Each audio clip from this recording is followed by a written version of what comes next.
Assalamualaikum warahmatullahi wabarakatuh. Perkenalkan, nama saya Neta Rahma dan teman saya yang bernama Celia Mahira. Kami akan mempresentasikan hasil kerja kelompok kami yang berjudul Penerapan Statistika pada Kemiskinan. Kemiskinan merupakan salah satu global, istilahnya adalah negara berkembang. Biasanya digunakan untuk merujuk kepada negara-negara yang miskin. Seseorang dianggap miskin apabila tidak memenuhi kebutuhan hidup minimal.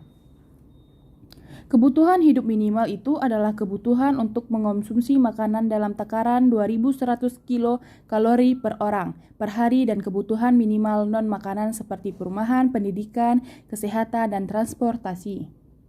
Kemiskinan dipahami dalam berbagai cara, salah satunya gambaran kekurangan materi. Gambaran kekurangan materi yang biasanya mencakup kebutuhan pangan sehari-hari, sandang, perumahan, dan pelayanan kesehatan. Kemiskinan dalam arti ini dipahami sebagai situasi kelangkaan barang-barang dan pelayanan dasar. Yang kedua, gambaran tentang kebutuhan sosial. Gambaran tentang kebutuhan sosial termasuk keterkucilan sosial, ketergantungan, dan ketidakmampuan untuk beradaptasi dalam masyarakat. Hal ini termasuk pendidikan dan informasi. Keterkucilan sosial biasanya dibedakan dari kemiskinan karena hal ini mencakup masalah-masalah politik dan moral dan tidak dibatasi pada bidang ekonomi. Yang ketiga, gambaran tentang kekurangannya penghasilan dan kekayaan yang memadai.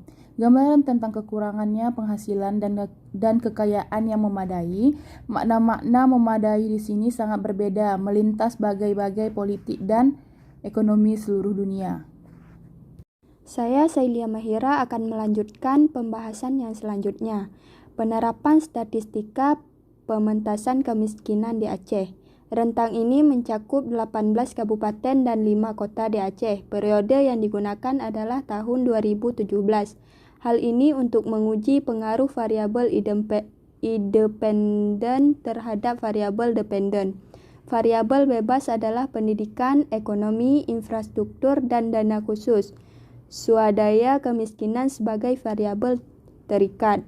Data yang digunakan berasal dari BPS dan Ditjen Anggaran dan Pendapatan pada tahun 2017. Data yang digunakan dalam penelitian ini adalah sebagai berikut. Yang pertama yaitu data kemiskinan. Data kemiskinan yaitu jumlah penduduk miskin menurut kabupaten atau kota di Provinsi Aceh dari tahun 2010 hingga 2017. Disarikan dari publikasi BPS Republik Indonesia, yaitu data dan informasi kemiskinan kabupaten atau kota tahun 2017. Yang kedua yaitu data ekonomi. Data ekonomi yaitu produk domestik regional bruto atas dasar harga konstan. BRDP Kabupaten atau Kota Aceh tahun 2017 berasal dari Republikasi BPS Provinsi Aceh. Yang selanjutnya yaitu data pendidikan. Data pendidikan adalah rata-rata lama sekolah menurut kabupaten atau kota di Aceh tahun 2017, diperoleh dari publikasi BPS RI. Yang selanjutnya adalah data infrastruktur. Menurut kabupaten atau kota di Aceh tahun 2017, diambil dari angka Aceh tahun 2018, yaitu panjang perkerasan dalam kondisi baik dan sedang.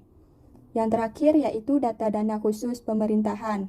Data dana khusus pemerintahan daerah kabupaten atau kota di Aceh tahun 2017 bersumber dari website Direktorat Jenderal Perimbangan Keuangan dan Belanja Negara (DJPK). Kesimpulannya yaitu kemiskinan terjadi akibat adanya permasalahan dan ketidakmerataan pendapatan yang berdampak pada perlambatan laju pertumbuhan ekonomi itu sendiri. Kemiskinan juga berkaitan dengan keterbatasan lapangan dan pada umumnya mereka yang dikategorikan pengangguran. Kemiskinan yang diartikan sebagai ketidakmampuan dalam memenuhi standar hidup merupakan salah satu prioritas kebijakan pembangunan ekonomi karena menjadi penghambat keberlanjutan pembangunan terutama sumber daya manusia. Kemiskinan juga menjadi indikator keberhasilan pembangunan, di mana penurunan kemiskinan menandakan adanya pertumbuhan yang adil dan merata. Salah satu faktor yang mempengaruhi masalah kemiskinan di Indonesia adalah tingginya ketimpangan antar daerah dan golongan masyarakat akibat tidak meratanya distribusi pendapatan. Hanya ini presentasi dari kami. Lebih dan kurang kami memohon maaf. Wabillahi taufiq wal hidayah. Assalamualaikum warahmatullahi wabarakatuh.